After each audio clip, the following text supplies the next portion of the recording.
Hi guys, here is the review of Gandhi తాత చెట్టు Telugu movie.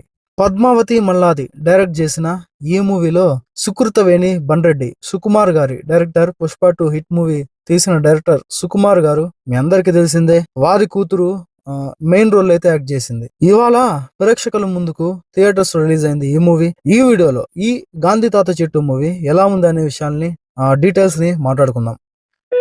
Video చాలా ఇంట్రెస్టింగ్ గా ఉంటుంది. స్కిప్ చేయకుండా లాస్ట్ వరకు చూడండి. లాస్ట్ వరకు చూస్తేనే నేనేం చెప్తున్నానో మీకు అర్థమవుతుంది.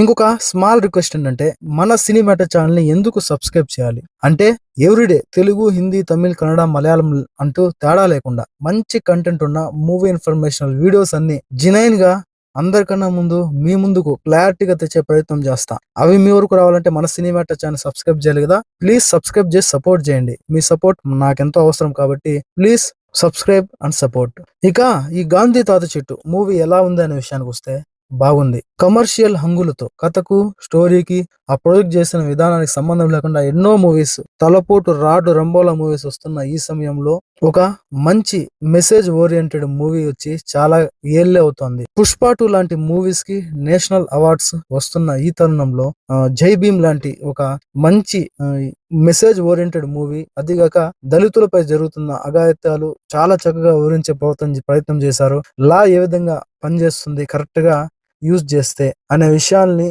చాలా ఎమోషనల్ గా తీర్చిదిద్దారు. అటువంటి మూవీస్ కి అవార్డ్స్ మాత్రం రావటం లేదు. అటువంటి ఈ జనరేషన్ లో, ఈ సిచ్యువేషన్ టైంలో అసలు అటువంటి మంచి మెసేజ్ ఓరియంటెడ్ సమాజాన్ని పనికొచ్చే మూవీస్ తీయాలి, రావాలి కూడా, ఎంతో అవసరం కూడా ఇప్పుడున్న పరిస్థితుల్లో. అలా ఈ గాంధీ తాత చెట్టు మూవీ చాలా వరకు చూసే ప్రతి ఒక్కరిని ఇంప్రెస్ చేస్తుంది. ఎవరైతే కమర్షియల్ హంగులతో కూడిన మూవీస్ ని ఇష్టపడే వాళ్ళకి తప్ప మిగతా వాళ్ళందరికీ నచ్చే సినిమా ఇది.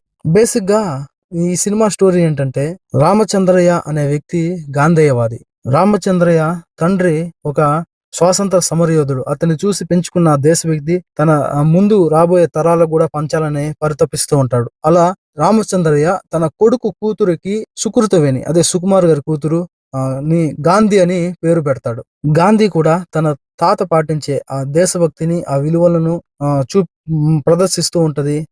చాలా విలువగా భావిస్తూ ఉంటది. కట్ చేస్తే ఆ చిన్నపాటి గ్రామంలో ఒక పారిశ్రామికవేత్త ఒక పరిశ్రమను ఏర్పాటు చేయాలి, ఆ ఊరంతా ఖాళీ చేయాలని చెప్పిందే ఆ ఊరికి రావడం జరుగుతుంది. ఆ తర్వాత గాంధీ కుటుంబంలో ఏం జరిగింది, ఆ గాంధీ తాత అయినటువంటి రామచంద్రయ్యకి తన కొడుక్కి మధ్య ఉన్న విభేదాలు ఏంటి, గాంధీ తన తాత రామచంద్రయ్యకి ఇచ్చిన మాట ఏమిటి, ఆ మాట కోసం, ఊరి బాగు కోసం గాంధీ ఏ విధంగా ప్రయత్నం చేసింది అనే ఎన్నో ప్రశ్నలకు సమాధానమే ఈ గాంధీ తాత చెట్టు మూవీ. దర్శకురాలు పద్మావతి మల్లాది రాసుకున్న పాయింట్ తెరపైన చాలా అద్భుతంగా ఉంది. ఎమోషన్స్ కూడా చాలా బాగా పండాయి. సైమన్ గోబ్యాక్ అనే నిదానాన్ని అటు చూపించిన విధానం చాలా బాగుంది. గాంధీ గారి గురించి ఏదైతే కొన్ని విమర్శలకు ఉన్నటువంటి విమర్శలకు ఆ జవాబు చెప్పే ప్రయత్నం అయితే చేసింది దర్శకురాలు. కానీ కథాకథనాలు అక్కడక్కడ స్లోగా సాగుతూ ఉంటాయి. చాలా చోట్ల కాకుండా అక్కడక్కడ కొద్దిగా బోర్ కొట్టిన ఫీల్ అయితే కలుగుతుంది. కొంత కమర్షియల్ అంశాలు లేకపోవడం సినిమాలో కొద్దిపాటి మైనస్ అని చెప్పవచ్చు. కానీ దర్శకురాలు పద్మావతి మల్లాది ఎంచుకున్న పాయింట్, ఇప్పుడున్న పరిస్థితుల్లో ఈ పాయింట్ ఎంచుకోవడం సాహసమని చెప్పాలి. ఖచ్చితంగా అభినందించాల్సిన విషయం కూడా. గాంధీ తాత చెట్టు మూవీకి ప్రధాన కర్త, కర్మ, క్రియ పాత్ర ఏదైనా ఉందంటే అది గాంధీ క్యారెక్టర్ లో నటించిన సుకృతవేణి, సుకుమార్ గారి కూతురు. చాలా చక్కగా, మొదటి సినిమా అయినా కూడా చాలా చక్కగా అభినయంతో నటించడం జరిగింది. మెయిన్ సీన్స్ లో చాలా బాగా, ఎంతో అనుభవం ఉన్న ఒక యాక్ట్రెస్ లాగా చాలా అభినయం చూపించింది. ఆ ఎక్స్ప్రెషన్స్ కావచ్చు, ప్రతి ఒక్కటి చాలా బాగా పండించింది. పాత్రకు తగినట్టుగా తన హావభావాల్ని, తన బాడీ లాంగ్వేజ్ ని ఆ విధంగా మార్చుకొని చాలా చక్కగా అయితే నటించింది. ఇక తాత క్యారెక్టర్ లో నటించిన రామచంద్రయ్యగా ఆనంద్ చక్రపాణి ఈ మూవీకి మరొక ప్లస్ పాయింట్ అని చెప్పొచ్చు. గాంధేయవాదిగా, ప్రకృతి ప్రేమికుడిగా చాలా బాగా నటించాడు. ఆనంద్ చక్రపాణి సుకృతి మధ్య వచ్చే కొన్ని సీన్స్ అయితే చాలా ఎమోషన్ గా, మనసుకు హత్తుకునే విధంగా ఉంటాయి. ఇంకొన్ని సీన్స్ ఉంటే వీళ్ళిద్దరి కాంబినేషన్ లో ఇంకా బాగున్నా అనే ఫీల్ కలుగుతుంది. ఇక రిమైనింగ్ క్యారెక్టర్స్ లో నటించిన మిగతా వారందరూ కూడా వాళ్ళ పరిధి మేరకు సాయశక్తుల మూవీని హై ఫీల్ కలిగించే విధంగా నటించడం జరిగింది. ఇంకొక ప్లస్ పాయింట్ వచ్చేసి ఈ మూవీకి సినిమాటోగ్రఫీ చాలా అద్భుతంగా ఉంది. పల్లె వాతావరణాన్ని, గ్రామీణ ఆ జీవితాన్ని చూపించడం చాలా చాలా బాగా చూపించారు. తెలంగాణ యాసలో మాట్లాడే ఆ డైలాగ్స్ చాలా అద్భుతంగా ప్రతి ఒక్కరికి మనసు హత్తుకునే విధంగా ఉంటాయి. మరి మెయిన్ గా వచ్చేసి దర్శకురాలు గ్రామీణ ప్రాంతాల్లో వాళ్ళ జీవితం ఏ విధంగా ఉంటుంది, అటువంటి పచ్చదనంతో నిండిన పల్లెటూర్లను పారిశ్రామికత పేరుతో, పరిశ్రమల ఏర్పాటు పేరుతో ఏ విధంగా వీళ్ళు పారిశ్రామికవేత్తలు నాశనం చేస్తున్నారనే పాయింట్ ని చాలా చక్కగా చూపించారు. ఎక్కడ కూడా తగ్గకుండా, ఎక్కడ కాంప్రమైజ్ అవ్వకుండా ఆ తెరకెక్కించిన విధానం దర్శకురాలిని నిజంగా మెచ్చుకోవాల్సిన విషయం.